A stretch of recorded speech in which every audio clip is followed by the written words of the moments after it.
बात करते हैं फ्रिक्शन के बारे में। तो फ्रिक्शन होता है दो प्रकार का। सबसे पहले बात करी जाए जो लॉज ऑफ मोशन का, फर्स्ट लॉ ऑफ मोशन है वो था कि if a body is in the position of rest और in the position of motion then it will continue to remain in the position of motion until and unless some external unbalanced force is applied to it। तो वहीं से अगर अपन सोचें कि एक ball को अगर कोई क्रिकेटर हिट करता है और वो बॉल जाकर थोड़ी देर बाद जाकर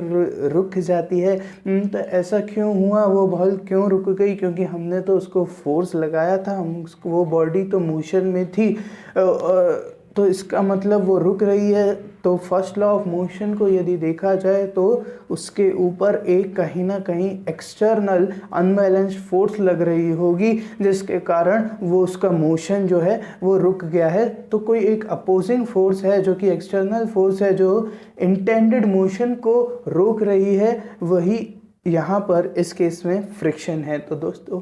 फ्रिक्शन वह फोर्स है जो किसी बॉडी के मोशन को रोकने में मदद करती है। फ्रिक्शन की अगर अपन थोड़ी सी और बात करें तो दो तरीके के फ्रिक्शन देखने को मिलते हैं। जो पहला है वो स्टैटिक फ्रिक्शन के नाम से जाना जाता है और जो दूसरा है वो है डायनामिक फ्रिक्शन। अब स्टैटिक फ्रिक्शन वह फ्रिक्शन है कि अगर अपन ने बॉडी को एक फोर्स लगाया और चाह रहे हैं कि बॉडी का मोशन हो, पर फिर भी बॉडी पर फोर्स लगाने के बावजूद भी यदि बॉडी का मोशन नहीं होता है तो बॉडी उस फोर्स को अपोज करने के लिए जो एक्सटर्नल फोर्स लगा रही है वही इस केस में फ्रिक्शन होता है। और क्योंकि यहाँ पर स्थिति सारी स्टैटिक बनी हुई है इसलिए इस फ्रिक्शन को एक स्टैटिक फ्रिक्शन कहा जाता है। अगर एग्जाम्पल की बात की जाए तो अगर किसी वॉल पर फोर्स लगाई जाए तो वॉल मूव नहीं करती, पर हमारी जो जितनी फोर्स, मान लो 5 न्यूटन का फोर्स मैंने वॉल पे लगाया तो साथ ही साथ वॉल ने भी मेरे ऊपर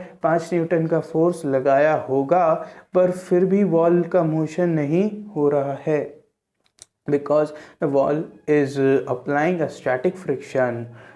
दूसरा वैरायटी का जो फ्रिक्शन देखने को मिलता है वो डायनामिक फ्रिक्शन के नाम से जाना जाता है। डायनामिक फ्रिक्शन में ठीक अपोजिट सी सिचुएशन है कि अगर आपने किसी ऑब्जेक्ट पर फोर्स लगाई और चाह रहे हैं कि उसका मोशन हो और मोशन होता भी है, फिर भी वो ऑब्जेक्ट थोड़ी देर बाद आकर रुक जाता है, मतलब कि उस पर कोई एक्सटर्नल फोर्स अभी भी एक्ट कर रहा है। जैसे क्रिकेट की बॉल को बैट से मारा और बॉल थोड़ी देर के बाद आकर रुक जाती है, तो वो मोशन तो कर रही थी, पर जो उसके मोशन करने के बावजूद भी उस पर एक एक्सटर्नल फोर्स लग रहा था जिसके कारण वो अपनी स्पीड कम कर के और फाइनली हो जाती है स्टॉप। तो यहाँ पर क्योंकि कंडीशन, यहाँ पर भी फ्रिक्शन का इनैक्टमेंट है, पर यहाँ पर कंडीशंस क्योंकि डायनामिक नेचर की हो गई हैं इसलिए इस फ्रिक्शन को बोला जाता है डायनामिक फ्रिक्शन। अब जो डायनामिक फ्रिक्शन है वो फर्दर क्लासिफाइड है दो तरीकों में, जिसमें पहला है स्लाइडिंग फ्रिक्शन और जो दूसरा है वो है रोलिंग फ्रिक्शन। स्लाइडिंग फ्रिक्शन तब प्ले में आता है जबकि जो मोशन है वो एक स्ट्रेट लाइन में हो रहा हो, या मोशन जो है वो जैसे कि मान लीजिए एग्जाम्पल के लिए अगर आपने किसी ब्लॉक पर फोर्स लगाई और फोर्स लगाने के बाद जो ब्लॉक है वो मोशन करने लग गया, पर उसके साथ साथ एक फोर्स भी लग रही है जो कि उसको अपोज कर रही है, हाँ वही तो डायनामिक फ्रिक्शन है। तो इस केस में जो है बॉडी जो है सरफेस के ऊपर स्लाइड होती हुई गुजरती है और उसका मोशन भी होता है, तो वो डायनामिक नेचर में भी है, पर चूंकि वो स्लाइड कर रही है इस फोर्स, फ्रिक्शनल फोर्स के अपोज करने के बावजूद भी, that is why it is known as the sliding friction. एक